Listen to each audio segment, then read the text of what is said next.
we've got to get to what matters, Kins. We've got to get to what matters. Now, we've got to begin with the letter that Meghan wrote and had delivered to her father. We do not know who these carrier pigeons are, but the main takeaway that we know thus far, according to one insider, is that Meghan, quote, agonized over every single line. I'm sure she did. And that it, quote, reads more like a press release than a private letter. And the smash cut to what the outcome of this whole thing is Meghan has said she's got no intentions of visiting her father in the hospital now or ever. And it's over. They're not going to reconcile. Merry Christmas to you, Thomas Markle. Merry Christmas. Kinsey, what do you make of it? I know. And I mean, the Times in London had some exclusive sourcing clearly from the Markle camp, where we did get a little bit of insight into what was in that letter. And she says she's never going to reconcile with him and that she's not calling him because she doesn't want to be overheard. And that her ultimate issue is that, you know, he talks to the media. Well, girl, somebody from your team is talking to the media because the Times sure has incredible details about what's going on inside of this People letter. magazine always has the latest what's going on in Meghan's head. I wonder how. Exactly. The hypocrisy is just adorable. But yeah, you know, you would think that the letter would say something along the lines of, I'm so sorry that you're going through this. I wish you weren't going through this. You know, you've talked to so many experts on your program about narcissism. And one thing that I saw a lot of people say before she actually sent the letter was, usually these are the type of events that just clears the slate and it brings people back together. Not Meghan Markle. This bitch can hold a grudge. Okay. And so to send your father, who's could be on his deathbed. He's not in the clear yet, and she doesn't know his status, except for the maybe one or two calls to the embassy to ensure that he's signing legal documents. We don't know if he's okay, and the fact that maybe her last correspondence to him is a breakup letter is kind of BS. It's so cold-hearted. You know, I wanted to read part of this to you. It was a piece that came out of the Sunday New York Post, and I talked to Rob Shooter about this from the sort of Hollywood angle of it. You know, but this is a woman who we know if there's going to be a death this year, and I'm just going to say it because I don't mean to be crass, but this is what I think Meghan thinks. Okay. If you have to choose between Thomas Markle or her Netflix deal, only one of them can live. It would be the Netflix deal, I think. And if she had to choose between Thomas Markle or King Charles, you know who she'd pick. Why? Because one is still of value to her, and that's King Charles. So, another chapter unfolds in the ever-dramatic saga of Meghan Markle. A letter to her father, written years ago, is back in the headlines, and once again, we're left wondering, is this about reconciliation or reputation management? Kinsey Schofield joins Maureen Callahan to break it all down, but before we dive into their points, let's step back and look at what this moment really represents for Meghan. Exactly right. And this fuckwit, this absolute twat has not the capability to realize if you want a scintilla of a shot at salvaging anything with Netflix, and you've got a holiday special promoting family and warmth over there and it's flopping hard and your father just got his leg amputated and is saying, just please see me before I die. And your answer to that is to send a letter that basically says, fuck off and leave me alone. My interpretation, how does she think she's going to get forward any kind of traction in Hollywood after this? At all? Well, I mean, we know she is sniffing around Jeff Bezos. She's in that. She's got a cameo in a new MGM film. I think she realizes that her days at Netflix are numbered, and so she's desperately trying to position herself in front of anybody else that could give her a deal. But you and I, we've been covering this for so long. Remember during that podcasting conference where some bigwig agent said, turns out Meghan Markle's not just not a podcasting talent, but she's not really talented at all. She's not any kind of talent at all. Any kind of talent. I really feel like that defines Meghan Markle. And anybody in Hollywood should see that the return on investment is not there. There's a difference between being influential and liked and infamous. And Meghan falls under the infamous category. You know, the year began, and I remember this actually. It feels like the blink of an eye, Kinsey, but you texted this to me right around New Year's. Meghan posted a video of herself on Instagram running on the beach with her back to the camera lens, dressed all in white, billowing white man's shirt, white jeans, running to the shoreline, and jauntily writing in huge numbers in the wet sand, 2025. As if this was going to be her year. What a year it's been for her. First, we had Confessions of a Female Flounder. That's what I'm naming it. That's what I'm going to refer to it in perpetuity as. It's Confessions of a Female Flounder, and that flopped. And Lemonada said, we will not be renewing it. Then With Love Meghan came out, and then the real With Love Meghan came out. Meghan with a Y, and we demolished her in numbers and eyeballs, okay? Demolished. And then the Vanity Fair, the wildfires, the disaster tourism, talk about that a little bit, about the shit they caught for being what are known as disaster tourists in LA. Yeah, well, the Palisades fire broke out, and Harry and Meghan went over to Pasadena. And there's a podcaster I know whose wife and daughter were volunteering at the time, and he said that his wife and daughter were told to pause their efforts so that Harry and Meghan could have a private tour of the destruction. Are you kidding me? No. Real people there giving their time to work. Real residents, people who have suffered along with their community, just doing hard physical, emotional, economic work in the wake of this wreckage. And these two assholes tell everybody else to stand down because they need a private fucking tour. Yeah, exactly. And it was Justine Bateman that's like, you're not working royals. You don't even live in Pasadena. What are you doing here? You're disaster tourists. That's and right. This conflicts with Meghan's launch of With Love Meghan season 1. And I also just forgot, it's like every time she is fixated on a date and decides she wants to release something on that date, something catastrophic happens that, anybody in their right mind would go, I'm going to pause. In this instance, she did. But on January 1st, Harry's nanny, Tiggy Leg Burke, her stepson was murdered in that New York or New Orleans terror attack. And instead of pumping the brakes and going, you know what, instead of making this all about me and relaunching my Instagram, I'm going to allow Tiggy. Tiggy, by the way, is Archie's godmother. So you'd think you'd have any sort of sense or compassion or empathy whatsoever. Then we've got the wildfires. Now, this is where Netflix steps in and says, hell to the no. Let's pause your show because it looks horrible if we're showing all of these visuals that have been burned to a crisp. When someone writes a letter to their estranged parent, you'd expect warmth, emotion, maybe even pain. But in Meghan's case, it reads more like a crafted media statement. That's what makes it so haunting.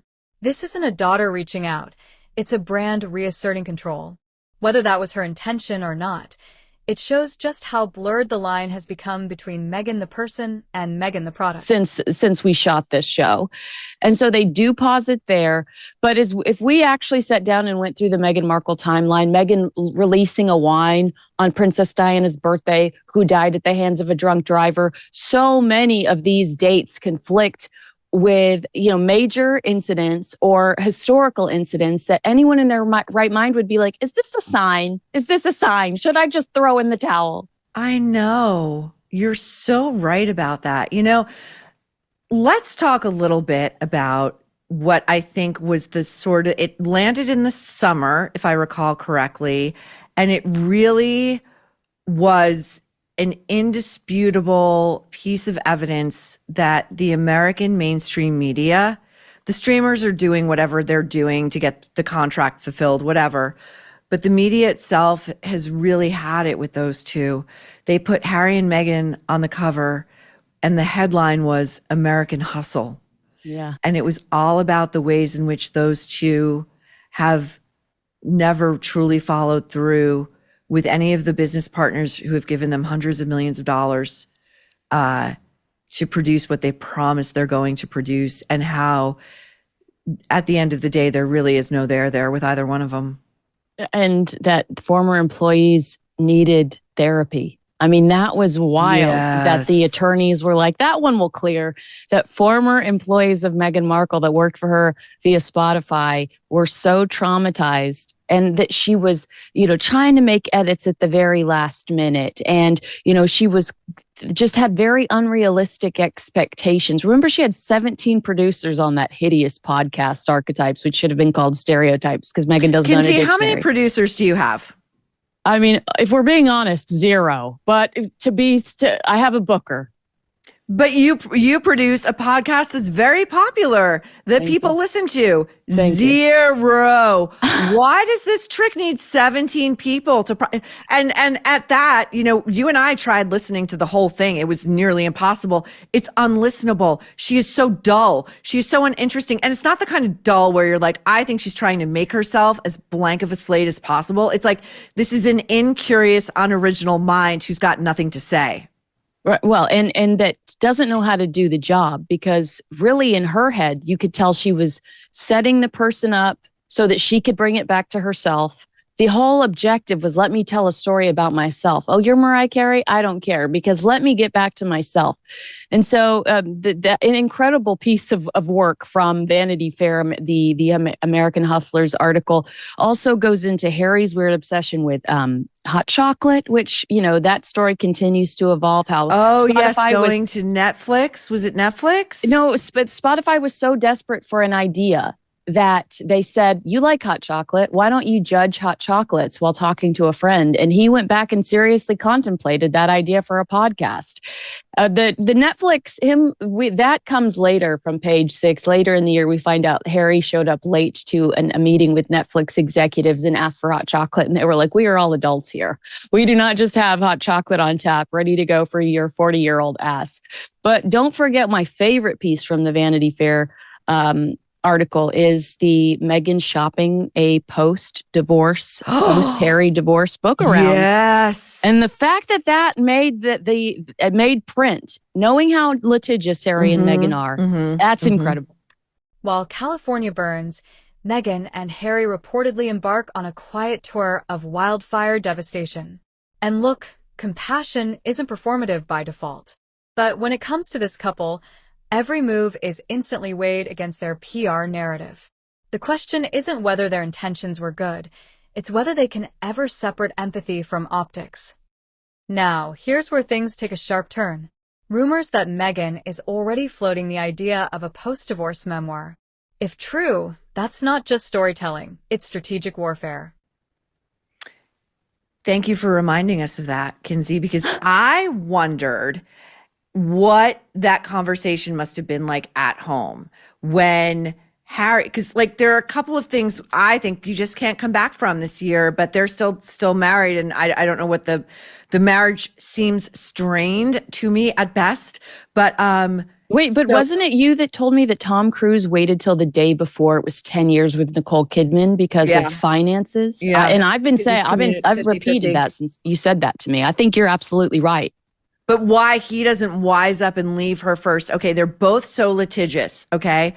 An American publication asserts in print that your wife has been shopping around a post-divorce memoir to see how many millions she can get for it. She's not suing them. She's very litigious. She's not suing them.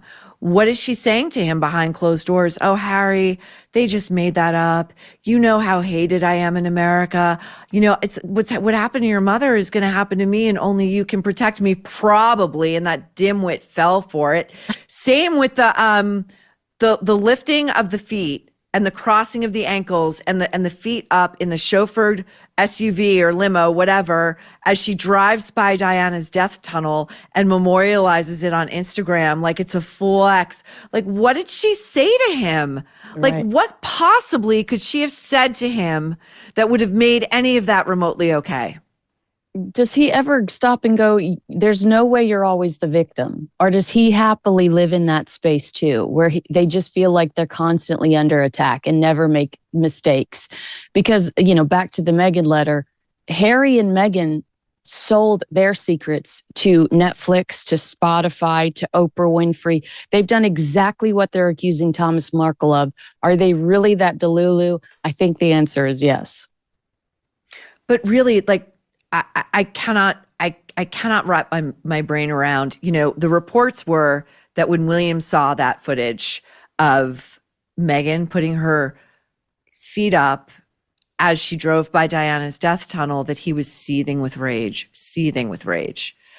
And I can't imagine that Harry, who unlike William has yet, as far as we can see, to truly integrate the death of his mother and move on with his life in a healthy fashion. He perseverates over this. We were just talking recently about how he was hired to give a talk to some real estate brokerage or whatever, and he was talking about his mother and the death of his mother. It's all he talks about. It's all he fixates on. What could she have possibly said to him to make him go, oh, that's totally acceptable. I understand why she did that. I understand why you did that. What do you think? Well, I know she told him I didn't know. I didn't know I was that close. That's what she told him I did not realize where I was when I took that video. Are you kidding? Yes. And to keep in mind, Harry refuses to go to Paris, in a play, unless there's work, and it has to be something incredibly important. Harry doesn't go to Paris because he associates it with the death of his mother. Meghan's actually told friends in the past, oh, we can't go to Paris because of the death of Harry's mother. So it's obviously still raw for him. And this is all while he's fighting the UK government, saying Meghan Markle isn't safe there. And she's parading around Paris, almost flirting with the idea of paparazzi chasing her with the car shots out the window. And it's all just very bizarre. But yes, I know she told him she did not realize the location she was at. Think about it. Every revelation would reshape her legacy and reclaim the narrative. And for someone who's always been compared to Diana, this could be her final and most dangerous play for independence.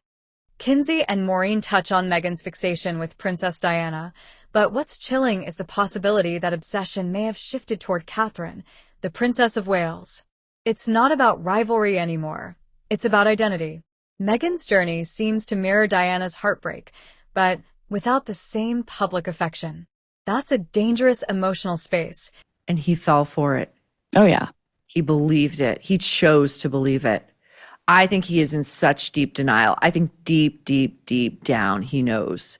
He knows who he married. I think deep, deep, deep down, he has realized that this woman is unhealthily obsessed with Diana. She's unhealthily, in my opinion, these are just my opinions, obsessed with Catherine, Princess of Wales.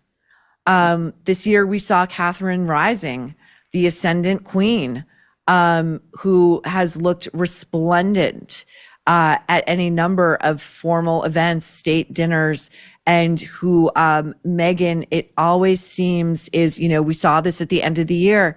Catherine at Christmas Together. Christmas Together is her year-end concert, yeah. Mm-hmm. And her whole family there and loving, and they look beautiful and happy. And that's when Meghan dropped the holiday Netflix special in which her husband makes a cameo at the very end so that Meghan can present to him as she giddily and explains while fairly jumping up and down, we just made a salad for you full of all the ingredients that you fucking hate. Yeah. I mean, and keep in mind, karma is a B word, because Meghan told us during the Fortune's Most Powerful Women event in Washington, D.C., that she was releasing this show in November. And then she moves it, in my opinion, to December to compete with Catherine's Christmas Carol concert and distract from it.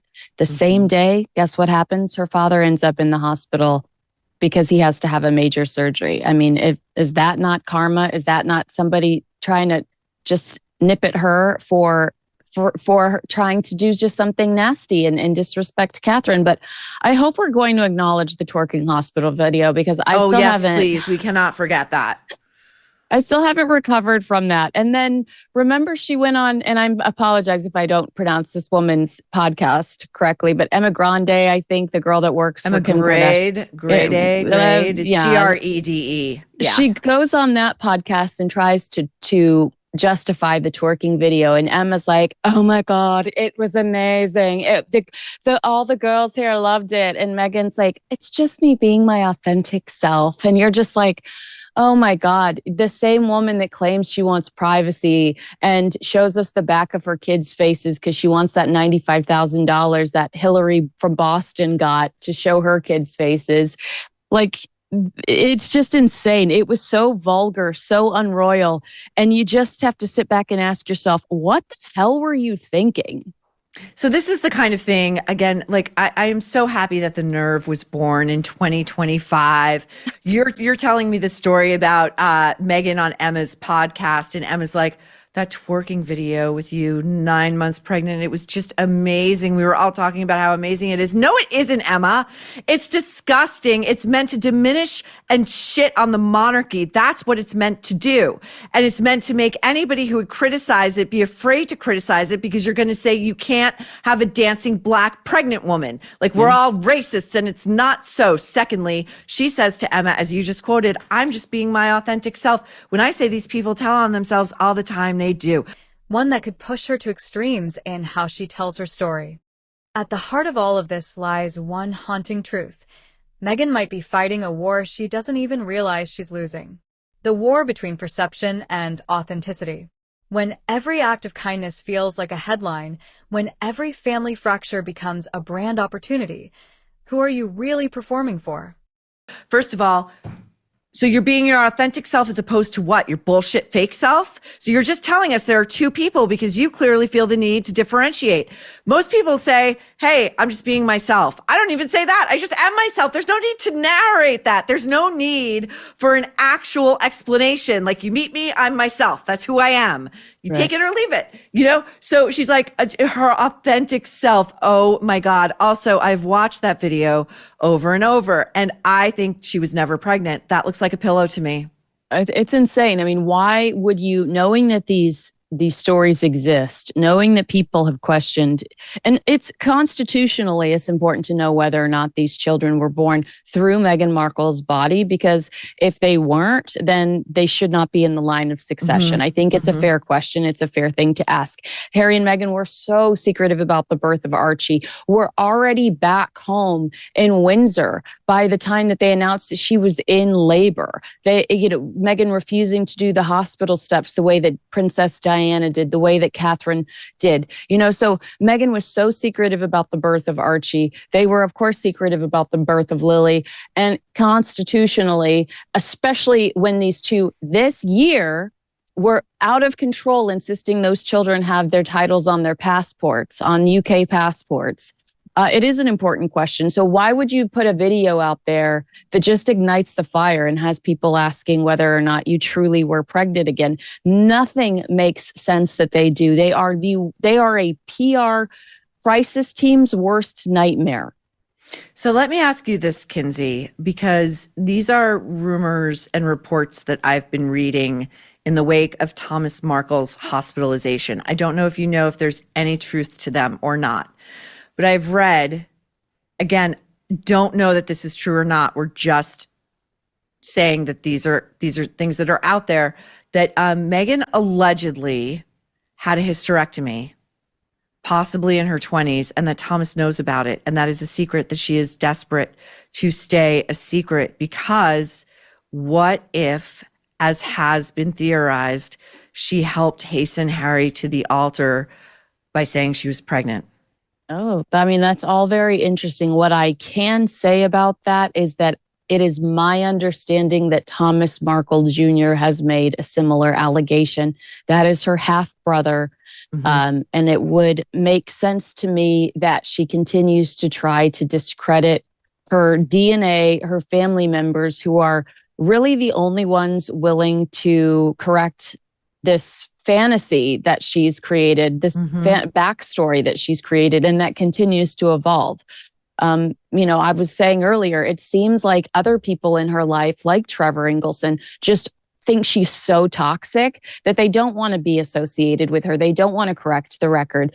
Whereas her family, they've got nothing to lose. They are drugged through the mud constantly, so they do speak out against her. And I believe that Thomas Markle Jr. has said that on his YouTube page. Do I know if there's any validity to it? I don't. So, is Meghan Markle's letter a plea for peace, or her final move before a clean break? If a divorce is her next chapter, it won't just be about ending a marriage. It'll be about rewriting the myth of Meghan herself. And maybe that's the question we should all be asking. When you build your life like a press release, can you ever really live off the record? What do you think? Redemption arc or reputation rehab? Drop your thoughts below, and don't forget to subscribe, because this story is far from over.